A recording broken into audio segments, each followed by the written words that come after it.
하나님 말씀 함께 나누도록 하겠습니다. 로마서 11장 33절. 지난주와 같은 본문인데 주제가 다릅니다. 지난주는 하나님의 지식, 이번 주는 하나님의 지혜.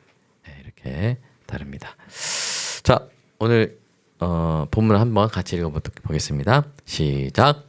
입도다 하나님의 지혜와 지식의 풍성함이여 그의 판단은 헤아리지 못할 것이며 그의 길은 찾지 못할 것이로다. 아멘. 19세기 유럽 대륙을 지배했던 프랑스 황제 나시인데요. 나폴레옹입니다. 어떻게 알았어요? 나폴레옹 보나파르트. 그는 전쟁의 천재였습니다. 지중해의 외딴섬 코르시카의 평범한 집에서 태어나 이 프랑스 혁명 시기의 혼란 속에서 급부상해서 황제까지 됐는데요.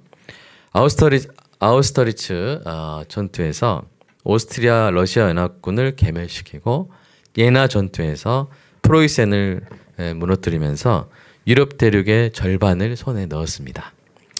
그는 왕실과 귀족들조차도 그를 전쟁의 신이다라고 부르며 두려워할 정도로 적어도 군사 분야에 있어서는 인간 지혜의 정점으로 여겨졌죠. 유럽은 나의 것이다 라는 그의 선언은 정말 오만함의 절정이었지만 독일의 저명한 철학자 헤겔이 그를 딱 보고 뭐라고 했냐면 말을 탄 세계정신, 말등 위의 세계정신이라고 부를 정도로 그에게 심취하기도 했습니다. 그러나 1812년 여름에 이 불패의 황제가 인류 역사상 가장 어리석은 결정을 내립니다. 러시아 황제 알렉산드로 1세가 프랑스의 영국 봉쇄령을 무시하고 영국과의 무역을 재개하자 나폴레옹이 60만 대군을 끌어모아서 러시아를 침공한 것이죠. 러시아를 정복하면 유럽 전체가 내 발 아래 놓인다 라는 과도한 자신감으로 그는 광활한 러시아 평원과 혹독한 겨울을 향해 진격했습니다. 근데 모스크바에 도착했는데 저항이 없었고 오히려 그 도시를 불태워버리는 초토화 작전이라고 있어요. 먹을 게 없게 만들어버리는 그 초토화 작전을 목격했지만 러시아가 조만간 항복할 것이라는 오판을 합니다. 그래서 시간을 허비해서 치명적인 그런 결과를 그가 맞이하죠. 상상하기조차 힘든 재앙인데요. 그는 보르디노 전투에서 7만 명의 사상자를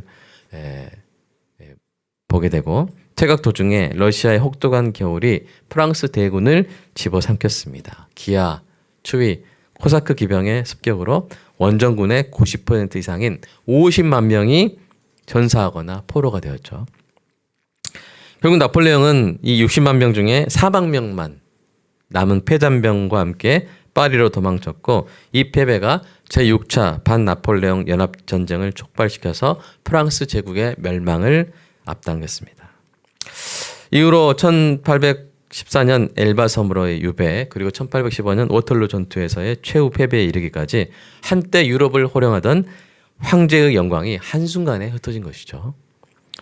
수십만 명의 목숨과 제국의 꿈이 산산조각난 이 비극은 인간 지혜의 밑바닥을 적나라하게 보여줍니다.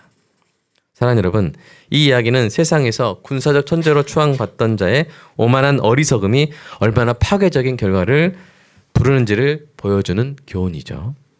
여기서 우리는 지혜에 대해서 생각해 보게 됩니다. 지혜. 지혜란 무엇인지. 우리 여러 가지 정의가 가능하겠지만 오늘은 한번 이렇게 정의해 볼까요? 같이 읽어보겠습니다. 시작.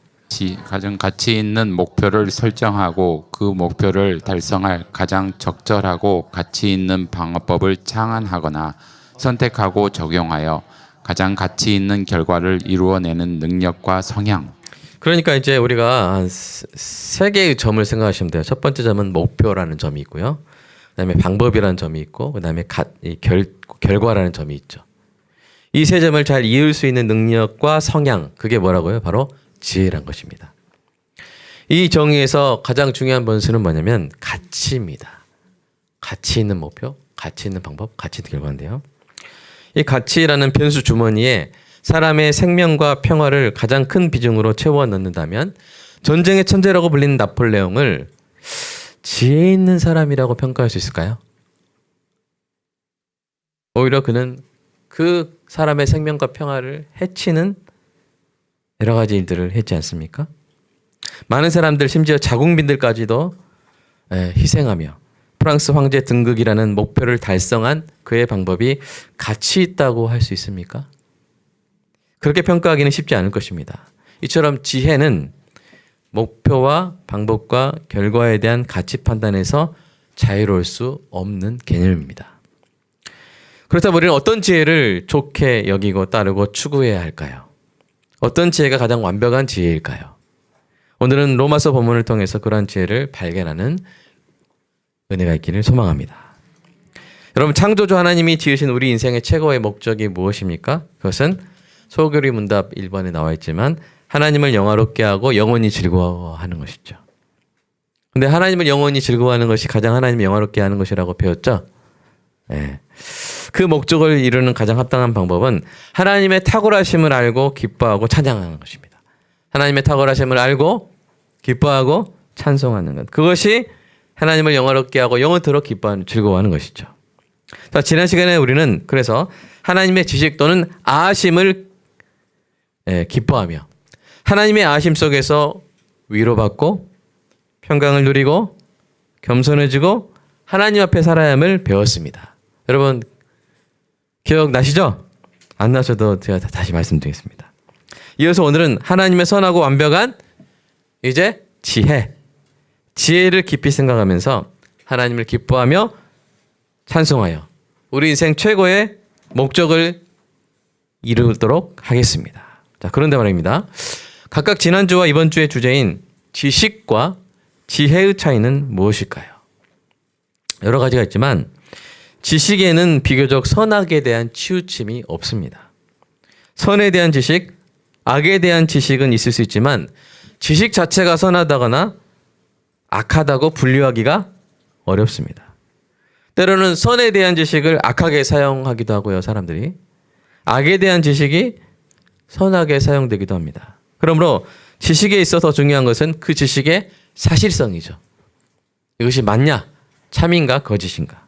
그러나 지혜는 선악이 중요합니다.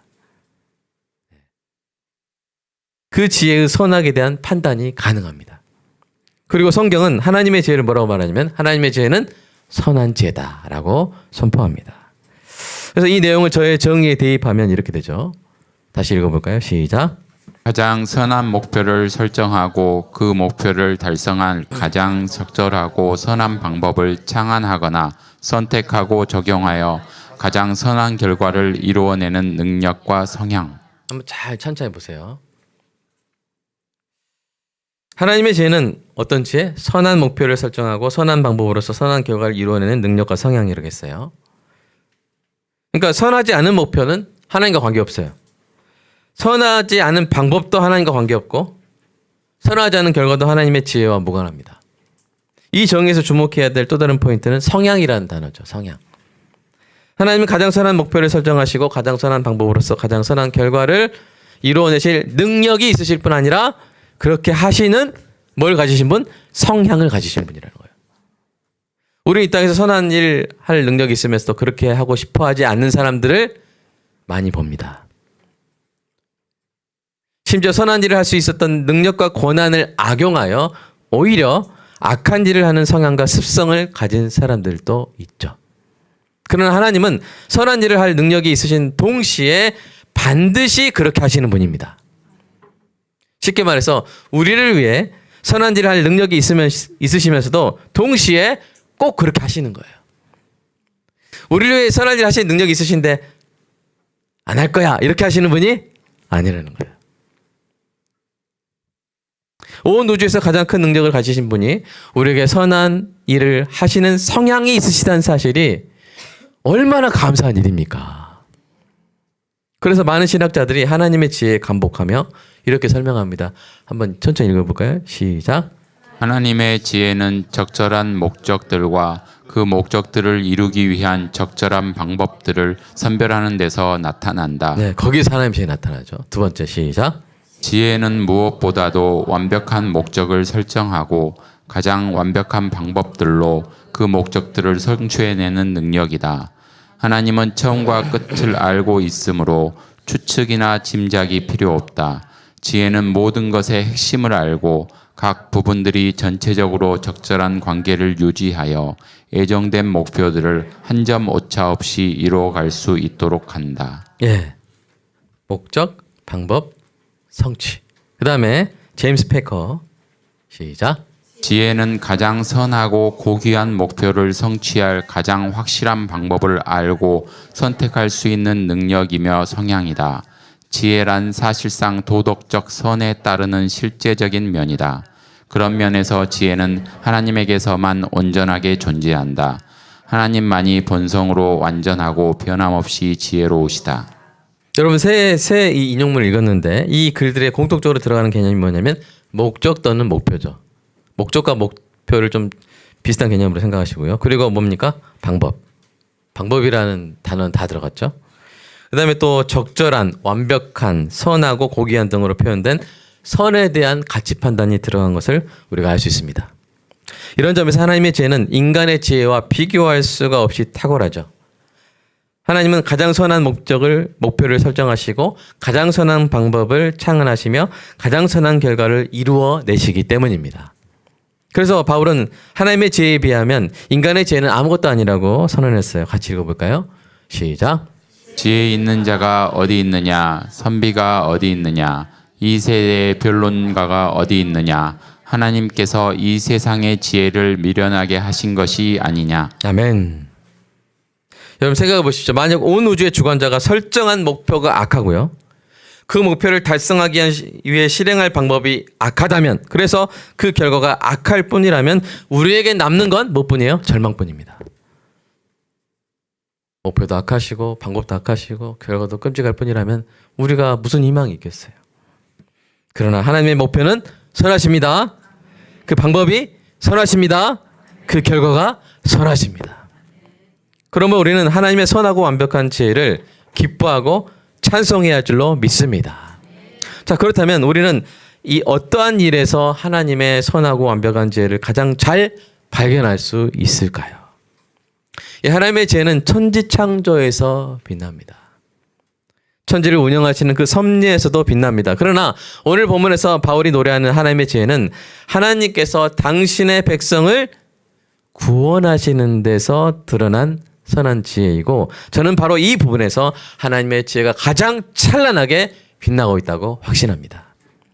돌아보면 로마서는 자랑이에요, 자랑.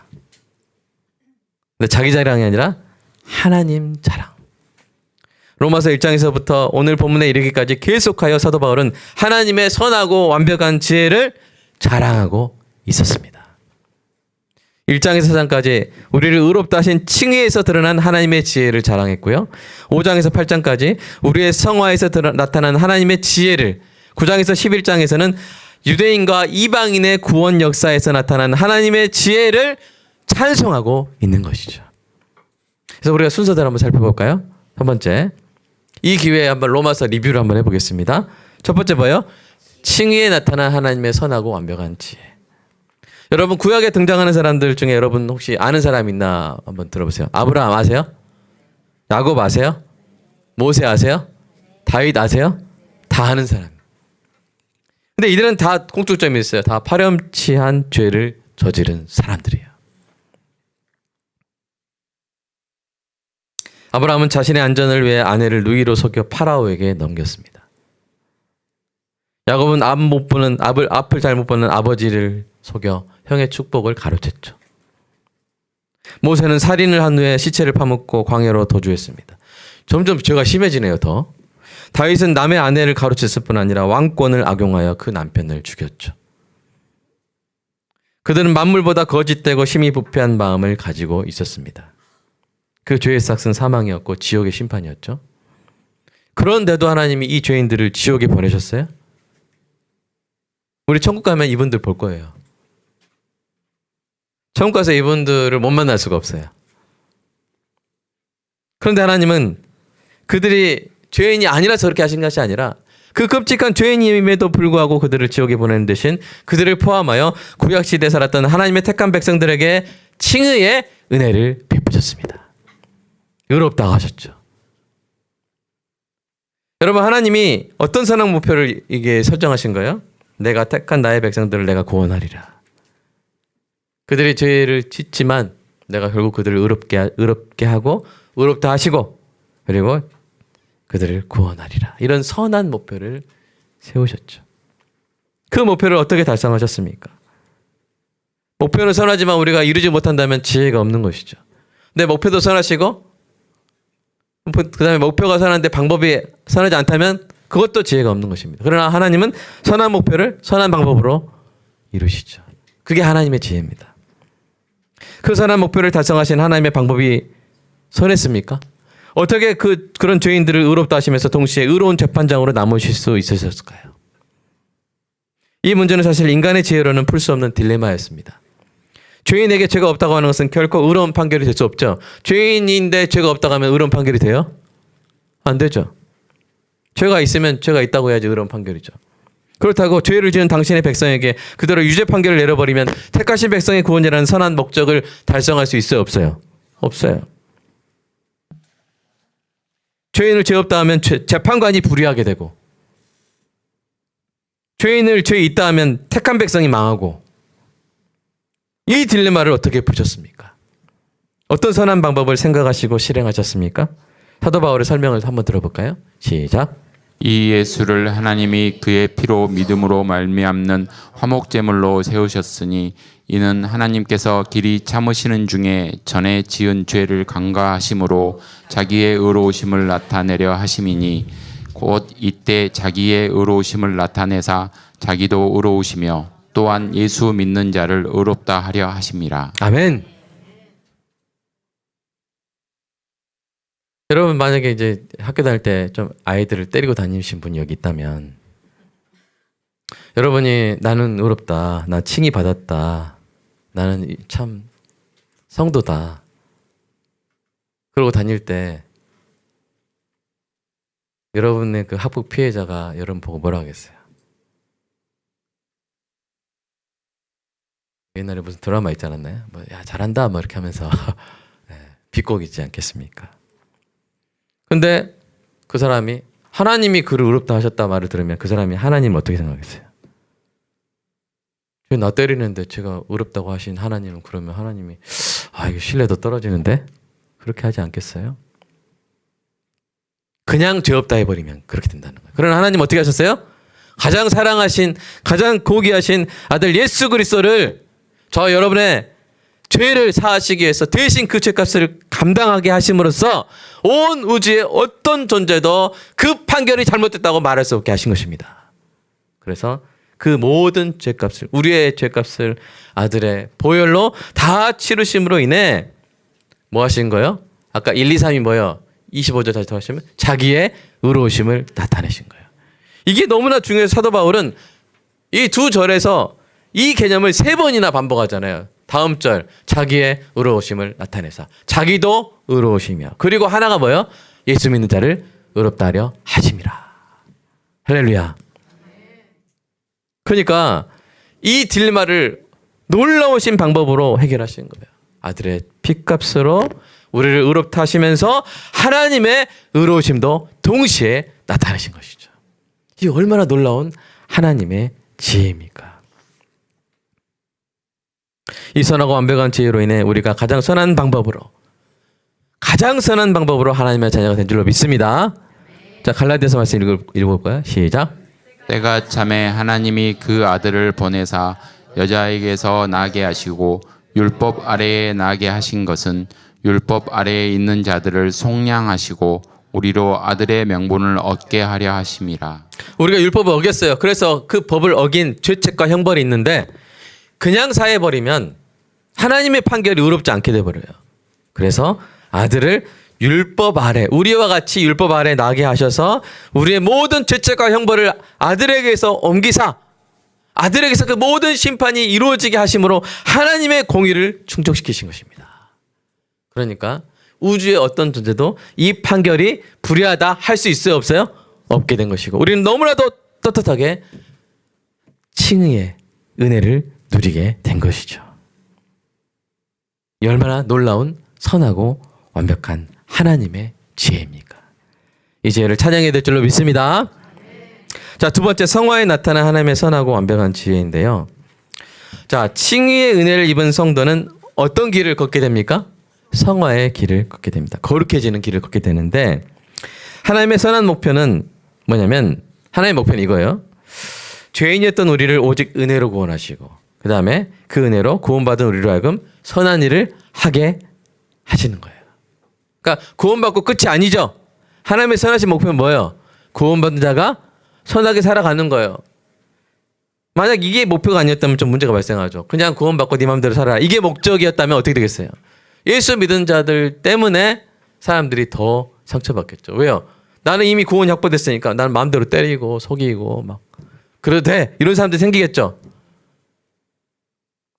그게 선한 목표가 되겠어요? 아니죠. 하나님의 선한 목표는 뭐예요? 죄인 있던 우리가 은혜로 구원받고 또 그 다음에 착해지는 거예요. 쉽게 말해서. 성도가 착해지는 게 하나님의 선한 목표입니다. 아멘? 근데 그렇게 하는 게 매우 어렵다는 거예요. 만약 구원이 행위로 말미암는다면 사람들이 행위를 조심하겠죠. 그러나 아무도 구원을 받을 수 없게 돼요. 그죠? 구원을 받기에 충분한 행위를 할 수 있는 사람이 없기 때문이에요. 하나님처럼 거룩해 줄 수 있는 사람이 없기 때문이에요.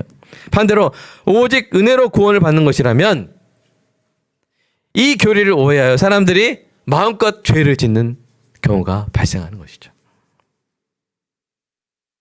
하나님께서 이 딜레마를 어떻게 해결하셨습니까? 하나님은 신자에게 죽은 믿음이 아니라 살아있는 믿음을 주시는 선한 방법으로서 이 문제를 해결하셨습니다. 신자들이 거듭날 때 그 영혼에 예수 그리스도의 생명을 불어넣어 주셔서 거듭난 자들이 하나님의 성품에 맞는 선한 일들을 할 수 있게 하신 것이죠. 그래서 참으로 구원받은 신자는 이전으로 돌아갈 수 있어요? 없어요? 돌아갈 수가 없습니다. 성화의 길을 걸어갈 수밖에 없죠. 그래서 사도 바울이 이렇게 선포했습니다. 같이 읽어볼까요? 시작. 그러므로 이제 그리스도 예수 안에 있는 자에게는 결코 정죄함이 없나니 이는 그리스도 예수 안에 있는 생명의 성명의 법이 죄와 사망의 법에서 너를 해방하였음이라. 아멘. 예수 믿은 자는 은혜로 구원받지만 그는 선한 행위를 하게 된다는 거예요. 그 선한 목표를 우리 안에 생명의 영을 불어넣으셔서 하게 하셨다는 것입니다. 여러분, 하나님 외에 누가 이처럼 선한 방법을 생각하고 실행하실 수 있겠습니까? 원래 이 정도 되면 사실 몇 명은 기절하고 쓰러지고 막 앰뷸런스 와야 되는데 여러분 많이 들으셔서 괜찮으신 거죠? 네.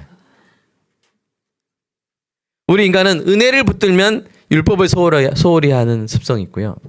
율법을 붙들면 은혜를 잊어버리는 습관이 있어요. 율법주의에 빠져 은혜를 부인하거나 반율법주의에 빠져 법을 어기게 되는 것이죠. 그러나 하나님의 선한 방법인 복음에서 하나님의 선하고 완벽한 지혜가 드러납니다. 이 복음으로써 성도가 오직 은혜로 구원받았음을 고백하면서도 동시에 방종에 빠지지 않고 성화의 길을 걸어갈 수 있는 힘을 얻는 가장 선한 결과를 이루게 된 것입니다. 이 얼마나 놀라운 선하고 완벽한 지혜입니까? 할렐루야! 아멘! 자, 세 번째, 구속사에 나타난 하나님의 선하고 완벽한 지혜입니다. 바울은 9장에서 11장까지 유대인과 이방인의 구원이라는 선한 목표를 달성하기 위해 하나님이 사용하신 선하신 방법을 설명해 왔어요. 그것은 뭡니까?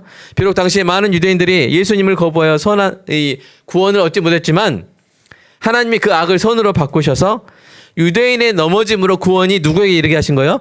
이방인에게 이르게 하시고, 근데 그것이 끝이 아니죠. 또 그 이방인들이 구원받고 너무 행복해 사니까 그 모습을 유대인들이 선망하게 하심으로, 아멘. 선망 생각나요?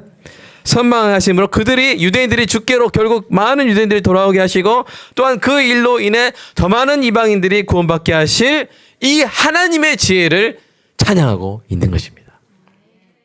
그 부분 한번 읽어볼까요? 시작. 그러므로 내가 말하노니 그들이 넘어지기까지 실족하였으나 그럴 수 없느니라. 그들이 넘어짐으로 구원이 이방인에게 이르러 이스라엘로 시기 나게 함이니라. 그들의 넘어짐이 세상의 풍성함이 되며 그들의 실패가 이방인의 풍성함이 되거든 하물며 그들의 충만함이리요. 이 유대인들이 주께로 돌아오면 결국 이방인들도 더 많이 주께로 돌아올 것이다.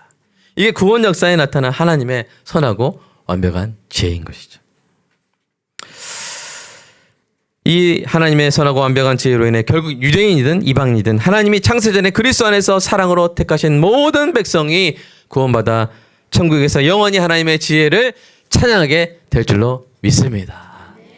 야, 이렇게 우리를 다 구원하셨구나 하면서 찬양하게 될 거예요. 자, 이렇게 가장 선한 목표를 정하시고 가장 선한 방법으로서 가장 선한 결과를 이루시는 하나님의 선하고 완벽한 지혜를 알고 기뻐하고 우리가 찬양했죠? 이것만 해도 오늘 예배의 목적은, 중요한 목적은 다 이룬 거예요. 그럼에도 우리가 더 누릴 수 있는 중대한 또 다른 유익이 있는데요. 그것은 뭐냐면 선하고 완벽한 지혜가 있으신 하나님을 신뢰하는 것입니다. 여러분 삼국지 아신가요? 삼국지에서 유비라는 사람 아세요? 아세요? 네. 그 유비 옆에 누가 있습니까? 제갈량 있죠? 근데 이제 조조가 막 쳐들어온 거예요. 여러분 그럴 때 그 급박한 상황에서 그 중요한 결정의 순간에 여러분 유비라면 여러분 혼자 어떻게 할지 결정하겠어요? 제갈량에게 물어보시겠어요? 제갈량이 당연히 물어봐야죠. 지혜 주머니인 제갈량에게 물어보는 것, 그것이 뭐예요? 바로 유비의 지혜죠. 그죠? 성도의 지혜가 그와 같습니다. 그런데 그러니까 우리가 하나님의 지혜를 이렇게 안다면 성도의 지혜는 뭐예요? 하나님께 묻는 것이고 하나님의 지혜가 담긴 뜻대로 사는 것이겠죠? 그런데 그와 같은 지혜를 누리지 못하는 모습을, 그 안타까운 모습을 종교개혁자 마틴 루터가 뼈아프게 지적했어요. 같이 읽어볼까요? 시작.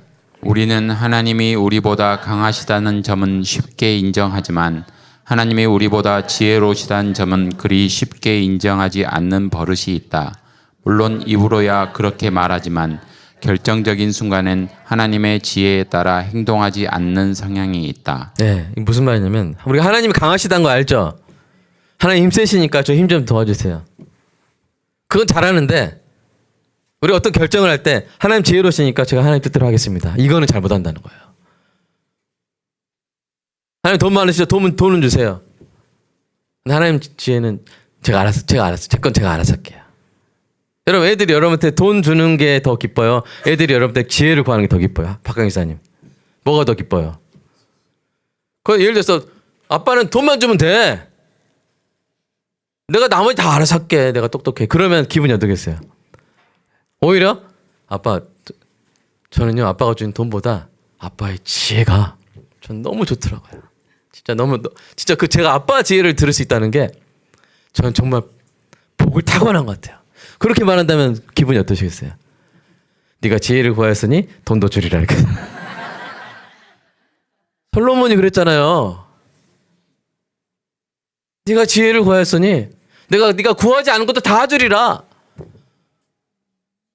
여러분 누가 여러분한테 지혜 구하면 기분이 나빠요? 아, 나 이거 진짜 나 좋은 건데 이걸 왜 구하지? 응? 나만 갖고 싶었는데. 그래요? 아니면 기분 좋아요? 기분이 좋잖아요. 우리가 그래야 됩니다. 그러시기를 주님의 이름으로 축복합니다. 하나님의 지혜는 선하고 완벽합니다. 그 지혜가 너무나 탁월하시기 때문에 반대로 우리 눈에 안 보일 수 있어요. 이해가 안 될 수 있어요. 아, 이 타이밍에 이렇게 하라고요? 안 될 것 같은데요? 라고 생각되는 거죠. 마치 바둑 고수의 포석이 하수에게 이해가 안 될 때가 있는 것과 비슷합니다. 왜 지금 여기에 바둑돌을 놓지? 고수의 행마를 하수가 이해하기가 쉽습니까? 어렵습니까? 어렵죠. 이처럼 이해하기 어려운 하나님의 높으신 지혜를 신뢰하며 따르는 것은 결코 쉬운 일은 아니죠. 그럼에도 우리는 신뢰해야 합니다. 하나님의 지혜가 선하고 완벽함을 알게 된 이상 우리는 하나님을 신뢰하고 그 뜻대로 따라야 합니다. 바둑을 두는 사람들이 바둑의 정석을 보고 그 정석에 담긴 지혜를 신뢰하여 따르듯이 유비가 제갈량의 지혜를 중용하듯이 성경에 담긴 하나님의 지혜를 믿고 따르는 것이 뭐라고요? 성도의 지혜라는 것입니다. 그럼 저와 여러분은 선하고 완벽한 지혜가 있으신 하나님을 신뢰하여 하나님이 우리를 위해 성경에 담으신 그 선하신 뜻대로 살아가는 은혜가 있기를 소망합니다. 그 소망을 가지고 신구약 말씀 대표적인 지혜에 관한 말씀 한번 읽어볼까요? 자, 시편 시작. 주의 계명들이 항상 나와 함께함으로 그것들이 나를 원수보다 지혜롭게 하나이다. 네, 원수들은 세상의 지혜를 가지고 있지만 여러분은 하나님의 지혜를 더 지혜롭게 되는 것이죠. 우리가 지혜가 부족하면 어떻게 해야 돼요? 야고보서 시작. 야고보서 시작. 너희 중에 누구든지 지혜가 부족하거든 모든 사람에게 후히 주시고 꾸짖지 아니하시는 하나님께 구하라. 그리하면 주시리라. 아멘. 하나님의 지혜는 선하고 완벽합니다. 가장 선한 목적을 세우시고 가장 선한 방법으로서 가장 선한 결과를 이루십니다. 그렇게 하실 능력과 성향을 함께 가지신 분입니다. 그러면 성도의 지혜는 뭐예요? 하나님의 지혜를 배우고 기뻐하고 찬송하며 그 지혜가 담긴 하나님의 뜻을 믿고 따르는 것이죠. 이 값진 성도의 지혜로서 하나님을 본받아 선한 목적을 세우고 선한 방법으로서 선한 결과를 이루는 정말 존귀한 인생 되시기를 주님의 이름으로 축복합니다. 이 시간 함께 기도하겠습니다.